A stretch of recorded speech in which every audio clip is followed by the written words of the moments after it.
गुरुदेव के चरणों में बारंबार नमस्तु। गुरुदेव, सीए बनने के बाद 2008-9 में दमोह में आचार्य श्री के दर्शन के दौरान शाकाहार बैंक पर आचार्य श्री के विचार सुने। आचार्य श्री जी ने बैंकों से मिलने वाली आय, जो कि बैंकों द्वारा हिंसक व्यापार से भी अर्जित की जाती है, पर हिंसा का दोष बताया। तो गुरुदेव, मेरा प्रश्न है कि बैंकों से जो आय ब्याज हम अर्जित करते हैं, जहां बैंक हिंसा जैसे बिजनेस में से भी आय कमाते हैं, तो ऐसी बैंक आय ब्याज पर क्या हिंसा का दोष हमें भी लगता है? ऐसे बैंकों में धार्मिक ट्रस्ट और मंदिरों के भी खाते होते हैं, और हम चार्टर अकाउंटेंट बैंकों का ऑडिट भी करते हैं। तो क्या बैंक ऑडिट से हम चार्टर अकाउंटेंट को भी हिंसा का दोष लगता है? कृपया शंका। देखिए, बहुत ही गंभीर सवाल आपने उपस्थित किया है, और ये बहुत बड़ा सच है कि बैंकों में जो आप निवेश करते हैं, उससे जो इंटरेस्ट प्राप्त करते हैं, वो कहीं न कहीं पाप से अर्जित कमाई होती है।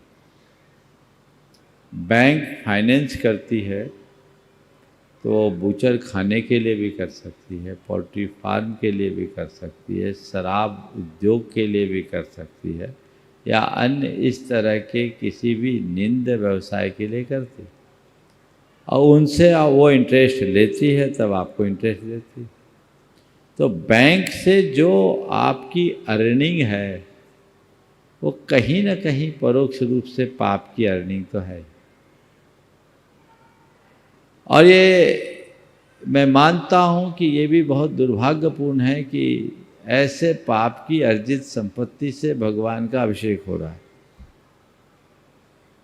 पर मामला वित्तीय है, और कोई व्यवस्था अनुकूल न बन पाने के कारण सारे ट्रस्टों और मंदिरों का पैसा बैंकों में रहता है, बैंकों में ही सुरक्षित है। लेकिन यदि गंभीरतापूर्वक विचार करें, तो जो भी बैंक से में अपना निवेश कर रहे हैं, वो पाप के भागीदारी हैं। जो बैंक में काम कर रहे हैं, वो भी पाप के भागीदार हैं, चाहे वो बैंक के एम्प्लॉइज हों या बैंक के ऑडिटर। आचार्य महाराज ने इसी विषय पर अपना चिंतन सबके बीच प्रस्तुत किया कि अहिंसा बैंक की स्थापना हो।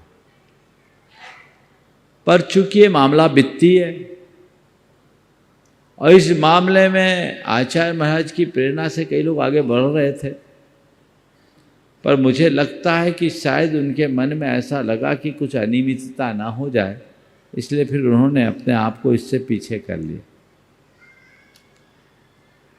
वैकल्पिक और सुरक्षित निवेश का विचार करना चाहिए।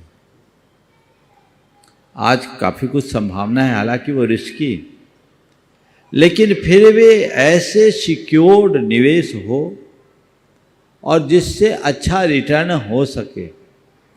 यदि वो विकल्प स्वरूप मिलता है, तो मैं निवेशकों को कहूँगा उसमें पहले प्राथमिकता होनी चाहिए। हालांकि चाहे म्यूचुअल फंड में हो, चाहे और कहीं हो, घूम फिर के बैंकों से वो जुड़ता ही। कंपनियों में अगर आप सीधे निवेश करते हैं, स्टेक्स लेते हैं, होल्डिंग्स लेते हैं, तो कंपनियों का चढ़ना उतरने का डर रहता है, कहीं फेल हो जाए तो कोई भरोसा नहीं। अब करे क्या, इस पर आप लोगों को विचार करना चाहिए, और आप लोगों को ये सलाह लोगों को देना चाहिए कि बैंक के अलावा सुरक्षित निवेश और कहाँ हो सकता है, जहाँ हम जो पूरी तरह सिक्योर्ड हो, अहिंसक हो, और हम लोगों को निवेश करने के लिए प्रेरित कर सकें। महाराज, गुरुदेव, अहिंसा बैंक की तरफ कुछ किया जा सकता है? अहिंसा बैंक की बात मैंने बताई ना। अहिंसा बैंक की स्थापना की बात गुरुदेव ने की थी।